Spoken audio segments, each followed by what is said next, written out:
Hey everyone, I'm back with another Caleb's Critique Corner video, and if you haven't seen my video from yesterday, I'm introducing this new series where I critique people submitting 10 of their battles in a row and just providing feedback on things they could have done better to improve their gameplay, because I think everyone, including myself, have a lot to improve upon, and sometimes having another set of eyes or a couple others, such as people viewing and commenting different tips, can help a lot. So definitely thank you to those that did comment their own feedback as well on the videos.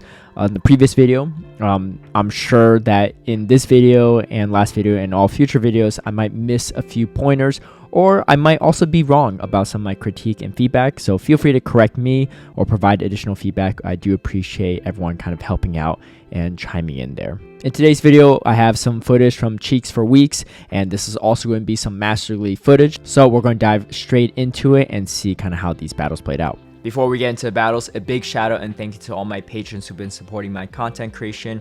If you would also like to have early access to my strategies and lineups, or see behind the scenes footage of my battles, feel free to sign up in the Patreon link down below.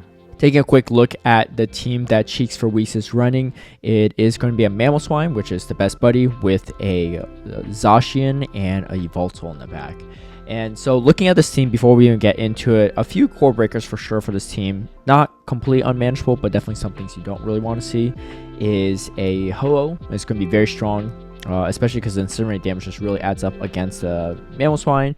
A lot of the steals, particularly Metagross, is going to be very strong. Heatran's kind of a weird one that is also very strong as well. I don't know if we're going to see a lot of Heatran now, especially with the recent access to I think it's Magma Storm and Earth Power, but definitely could be a core breaker. Excadrill is fine for this one, so that's not a steal you have to worry about.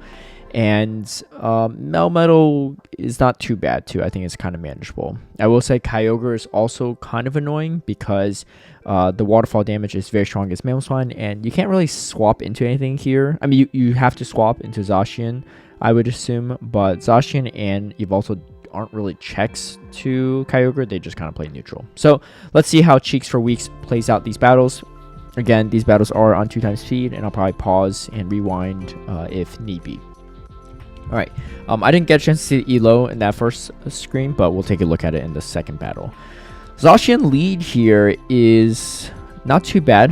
Tries to potentially catch close combat, but ends up just being a wild charge. So this Zacian might be running, it could be running close combat or play rough. I think it's hard to say, actually. I mean, wild charge is not a bad move because you have to throw two moves anyway to take it out. They come in with Lugia, which is not a great counter for the Zacian, so a good read by Cheeks for Weeks to just stay in this matchup, and has not shielded. I don't know if a shield is worth it here. Yeah, I like this no shield a lot, because now you could just farm down with either the Mamoswine or Yveltal. Yveltal makes sense. Oh, it's actually running. Wait, is that Snarl? That maybe I saw wrong. Yeah, it's Snarl. Sorry, I don't know why I thought it was Gust. So it is going to be Snarl, and it is running standard moveset with Focus Blast. It gets completely walled off from the Zacian, but you have a lot of energy, so you don't really want to do much. Oh, and the opponent actually catches this on a Giratina, which is not great. Yeah, probably could have overfarmed there a little bit, but I expect a shield. No shield. Okay. Yeah, maybe could have overfarmed there a little bit, right? Because the Giratina just came in, so it is energy dry, and they caught the move, right? You do get a close combat, and this is actually very nice because we now see the full moveset. It isn't running play rough, but they do have that wild charge for the Yveltal. I think double debuffed, you should be fine here. Throws the Dark Pulse, which is okay. I'd probably just go close combat. I think or Focus Blast. It does more damage overall, and they're both resisted. But yeah, it was going to be okay just because they're double debuffed. Probably more so misplays from the opponent than any from Cheeks for Weeks. I think the only thing Cheeks for Weeks could have done there differently is farm a little bit more against Giratina. So we see 2400 elo range, so pretty solid. Yeah, I don't know the utility of the best buddy on the Mamoswine. It could be the only best buddy they have, or it could be maybe there's a specific matchup they're going for. I don't exactly know the benefit of that one myself.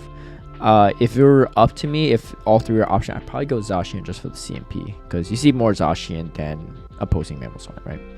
Alright, this is pretty good. You pretty much wall off this Mewtwo. I'd probably overfarm a little bit here because you resist almost all the moves unless they're running Ice Beam or Thunderbolt, right? So we do get an undercharge though, which I like. I think that's a good adjustment. And then going straight for the Focus Blast. I like this. I personally would just swap out if they shield. Oh, they don't shield. Okay. Oh yeah, that's pretty much over. I probably wouldn't shield this. It's probably just a Fire Punch, and you should be able to tank a Fire Punch, no problem, unless it's like severely under leveled. Yeah, swaps to the Yveltal, or sorry, swaps to the Zacian, which is fine. It's not really a big deal if you leave with the energy or not. I mean, there's nothing else left. You might as well just throw it in case you come into a CMP situation. I think Yveltal wins CMP. I'm actually not sure, but it's also not really worth chancing it, right? But we do get off this Wild Charge, which is not too bad. It does get shielded, and then now, yeah, you come here. I like the combo play, avoid any additional farm. Yeah, nothing super particularly picky about this one. I think just the main thing is in that Mewtwo matchup with Yveltal, farm a little extra, right? You're not going to win CMP anyway. Even if they do have Ice Beam, you're still fine. Just come away with energy. That way you just get to your moves, so your next move's a lot faster. The undercharge was good though, as a way to adjust for it. I haven't been looking at optimized charge move timing here, so I'll pay attention more to that and see if the timings are good or if there's anything need there. Throws the Avalanche right away, which is fine. The Powder Snow damage is adding up. I think I personally would recommend like swapping out here. Maybe try to catch a Dragon Claw. Okay. Just go straight for the Avalanche. I think if they shield this, you definitely go Zacian. Oh, wow. They shield. Oh, yeah. Great catch. Fantastic catch. I have no idea why they need to win Switch so badly, but I guess we'll see. Okay. I guess, I mean, Mamoswine would have been good here. I don't know why the opponent shielded there, though, but yeah, Groudon winning CMP there. Good to know. 1, 2, 3, 4. Okay, so they don't have another Precipice Blades, but they're close. I like this play, though. You resist the Precipice Blades, and the Fire Punch doesn't do that much. The problem is you can't really snarl this down. So I would, again, overfarm a little bit here. You can see they're going for the move. I'll probably just overfarm a little bit there, at least. Maybe throw at least one more snarl. Okay.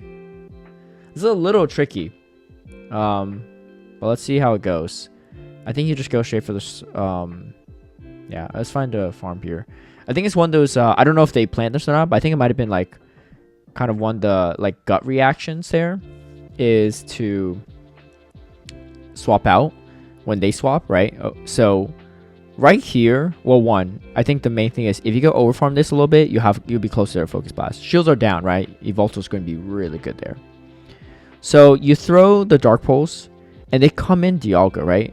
You don't really want to swap there because then you just give their Dialga enough energy to get to that Iron Head sooner, which forces your shield, right? If you come in, if you stay in here with the Yveltal, when after you take out the Groudon, they don't get to Iron Head as quickly. In fact, you might get to Focus Blast in time. I think if you overfarmed a little bit, you definitely get to Focus Blast before they get to Iron Head.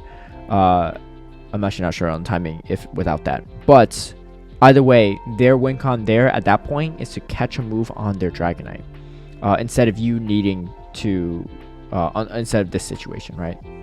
You need to snarl down the Dragonite. So I think that's the biggest play there. It might be just a gut reaction to swap to Mamoswine there when they swapped, and I get it. I've done that plenty of times too myself.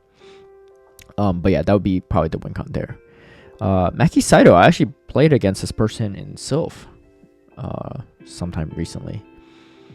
It's a familiar name. All right, another Mewtwo lead. Again, Mewtwo is a little finicky for this team because it has play against Zacian and Mamoswine. So I think the play that cheeksforweeks1 has been going for is just come in and farm down with Yveltal, which I think like this time around did not choose to throw a move. I don't think I actually even got to move. Yeah, but this is good. Big farm down. This is huge. You can't really time this any better because it's Dragon Breath, so you can just throw whenever. Go straight for the Focus Blast. I don't hate that play. I think you shield here, go for another one, shields down. Zacian is very strong. Yeah, so going straight for it. It's maybe not the worst idea to overfarm a little bit in case they know their timing and try to go for a catch. All right, this is actually So it's interesting. You have to go for the double wild charge. I would try to optimize timing here. Throw one quick attack. Yeah, okay. Well, they go for the CMP, which is okay too. So this is going to be interesting. You have to get to the play rough before they get to Iron Head. I think they get to Iron Head first, yeah. And you double debuff, right? Even though the water gun waterfall damage is still quite a bit, I think it might not be a bad idea to still overfarm a little bit. So there's a few things you could have done here, right? So I think the lead matchup is fine. You really can't swap there, and you've ended up avoiding a Mammoth into a Kyogre, which actually works out pretty well. You snarl down. So they have 2 shields up, right? It's a big call to it's definitely like a bold move to go straight for the Focus Blast, but you have an energy lead, so the opponent is probably thinking there's a good chance that they're going to go Focus Blast. The thing is, even if you bait with Dark Pulse, right? Obviously hindsight is 2020, but if you go with Dark Pulse, if you don't grab a shield off of them, you still do some meaningful damage, right? Like that damage still adds up quite a bit. So that's something to note. Yeah, I do like that you're able to grab both their shields though, and then you come in Zacian. So let's say you played out exactly how you did. I don't think like going for Focus Blast is like necessarily misplay. It's just more so, it just depends on how you're trying to read your opponent's moves. So go for the first wild charge, which is fine. And then CMPing out the second one. You need to come away with energy here because essentially at this point in time, you know the timing wise, there's no possibility you get to play rough before they get to Iron Head at this point, right? Maybe a close combat. I don't even know if close combat is reached or not. Let's see if you get to, yeah, no, you don't even get to close combat. They get to it before you get to the wild charge, which same energy as close combat. So even though the waterfall is really going to hurt, I think what you do instead at this point in time is you farm up to almost 100 energy, which is fine. You throw one wild charge, then you farm some extra. Yes, you still have a shield, right? You're going to spend your shield either way. Yes, the waterfalls are going to start adding up, but you need to come away with a little extra energy because even though you're going to be double debuff from the wild charge, you still double resist the Dragon Breath damage, right? So you can see the Dragon Breath damage. You can see right here, right? When the Dragonite comes in, yes, it's still chewing away at your health, but not that badly, right? You have enough to like hang on. So if you save just like maybe about a quarter of your health, you could probably get to that play rough after farming a little extra against the Kyogre.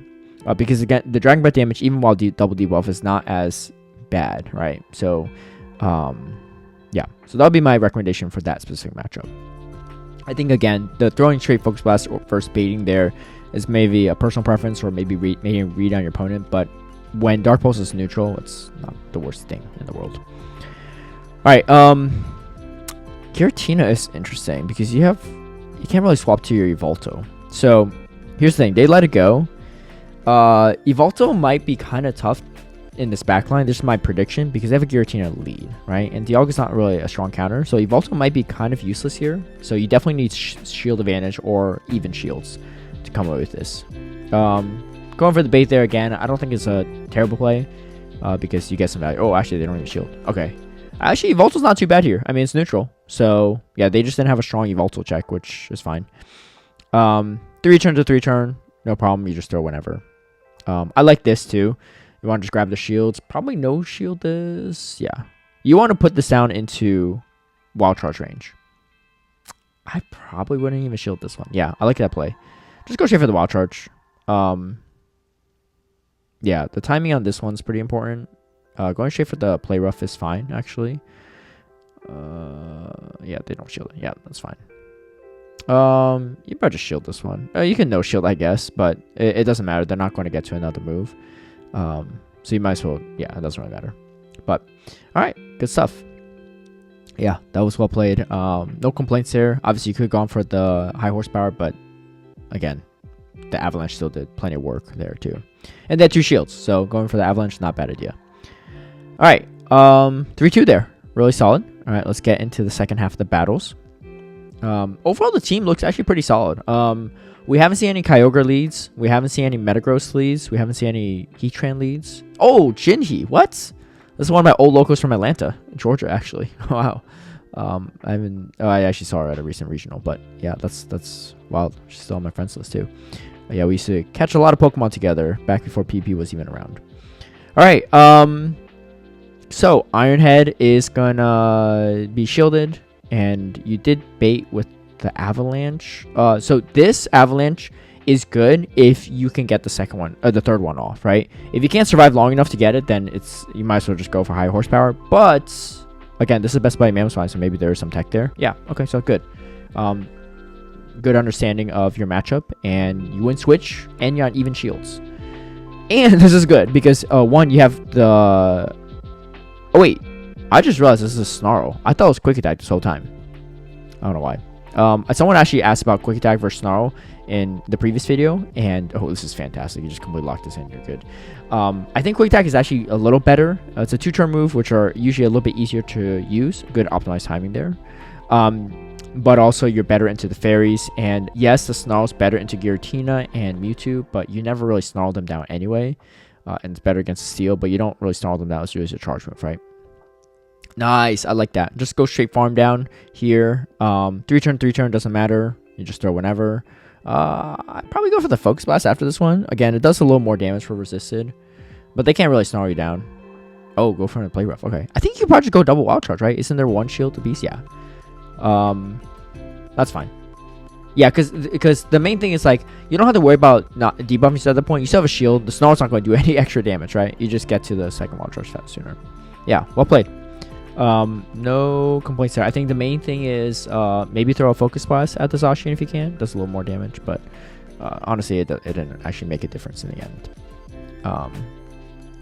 I did like how Cheeks also pivoted back over to Zacian, right? Didn't wait for like the opposing Zacian to farm down. All right. Oh, this is actually very nice. So the thing is, Mamoswine is actually beats this. So the play here, in my mind, is you just stay in, maintain switch advantage. Yeah, you just shield this, Powder Snow down, perfect, right? Because then you get the Zacian locked into the Dragonite. You even have play rough too, right? So you don't even need to worry about that. Oh, Golden Go, interesting. Oh yeah, this is just you just line up the Yveltal, really good. Yeah, I like that. No need to really bait. Oh my gosh, they catch a avalanche. What in the world? Okay. Well, I mean, you just went there. I mean, I think at that point you could just go straight Yveltal, right? There's no need to even stay in there. I guess this is fine too. It doesn't really matter what happens at this point. Yveltal is going to be able to just take this out pretty handily. I probably wouldn't even shield this. I guess it's fine to shield. Yeah, I mean, Yveltal's a better counter, right? They just have Focus Blast, but they have resisted Hex against you, and you have super effective Dark Pulse. Either way, maybe just not even showing the Yveltal is fine. Yeah, I mean, there's way too many win cons left there, so it doesn't even matter. Yeah, that was a perfect play, though. Stay in, because you know that your Zacian is even better into Dragonite, and you know that the Mamoswine already beats the Excadrill, right? Maybe not in the 0 shields, apparently, but outside of that, you just shield once you come out with all this energy, and you get a shield back, right? Easy. All right, this is interesting. Oh, actually swapping to a Yveltal. It's a bold play. I personally wouldn't, because it gets walled off by more things in the Zacian, but clearly they don't have it. They don't have like something that beats it very easily. They don't have like a fairy, essentially. So that's pretty good. Yeah, I like this. Just throw the Dark Pulse right away. No need to overfarm. They're probably going to just Dragon Breath you down at this point. Oh, can you stall down? No. All right. You pretty much just have to come in Mamoswine here. Yeah. You gotta use the Mamoswine somehow. Just tank the energy, no shield, crunch, no big deal. You probably swap straight to the Zacian here. Sorry, my computer went to sleep again. All right, here we go. All right, the Kyogre is kind of low. I don't mind the shield here, and here's why, right? We don't see this third Pokemon yet. They're staying in here, right? And Kyogre is already really good into the Mamoswine. This means that they don't have a clear counter to Zacian in the back. So the damage prevented from that first shield might be crucial, right? Maybe they have a Kyogre, or maybe they have a Dialga in the back, right? So they want to put you in like one Iron Head range, or just grab a shield or something, right? They maybe just stay in with the Kyogre. So I think that's really solid. We don't know what the third Pokemon is at the time, but I do like that play. I probably wouldn't double shield this, yeah. Oh my gosh, Orange Pulse. Okay, maybe you should have double shielded. But again, that's just like a weird moveset that you don't expect to see, right? Ooh, that's a little tough. Yeah, honestly, I like the place. I don't really blame Cheeks for not shielding that, because you don't really expect to see Orange Pulse. I've been hit by a few myself. We don't even see the third, unfortunately. I mean, I guess that's the utility of Orange Pulse, right? Orange Pulse and Surf. Yeah, those are like, yes, like if you shield the Orange Pulse, sure, you might have a win condition, but it's also like one of the situations where you did everything you could in that situation, and it just came down to a weird moveset or a 50-50 call. And so, like, in my opinion, when you lose those kind of games, right, for those that are watching, not only just Cheeks, but in general, when you lose those kind of games, those aren't games that you should really be upset with yourself about. Like, you did what you could. Maybe it's a bad team comp. Maybe it's a bad it's a moveset that took you off guard. You can only do so much to predict the unknown, right? Because you don't want to, like, the other option is to shield, double shields to surf. And, like, that's just a bad play overall, in my opinion. If they have something that, like, a Dialga in the back, they just go straight Iron Head. That is way more than a surf, right? Like, that's a way riskier and less beneficial play. Yes, there's a chance you might shield the Origin Poles, but in most situations, it's just going to be another surf. So, yeah, so I think, like, overall, that was pretty solid. Again, I personally would probably say swap the Zacian instead of the Yveltal, but they didn't have a fairy in the back, so it ended up not being as consequential. Alright, again, I like this play. You just stay in, Powder Snow down, and let's see what they have in the back. It's going to be a Melmetal. I like this play because they pretty much, well, I guess it could go Rock Slide. But you grab a shield either way, which is good. And then they end up throwing before you have Avalanche anyway. Okay, yeah, and you come in Zacian. You don't have to close combat, but they don't know, right? So that's the most important part. They don't know, and we saw the Rock Slide. Unlikely they don't have Superpower as a second move. Going for the Play Rough baits. I personally would probably go for double Wild Charge. I don't know. I mean, maybe it actually worked out because you shield this one now, right? Yeah, maybe that was actually the right play. It's just really risky if they don't shield, right? Oh, this is over. Yeah, you got the match you want. I love this, right? The patience and just coming in right away. You don't throw that play rough at all. Why? Because I probably undercharged a little bit. You want to come out with a Focus Blast here. Oh, yeah, that's perfect, yeah. Clearly, Cheeks knows their damage ratios here. All right, this is really good, though, because you save the energy on Zacian. You don't need to throw it out because you have the hard wall Yveltal here. And here comes the Focus Blast. Very well done. I like it. I like it. All right, really well played in that battle. Yeah, no complaints.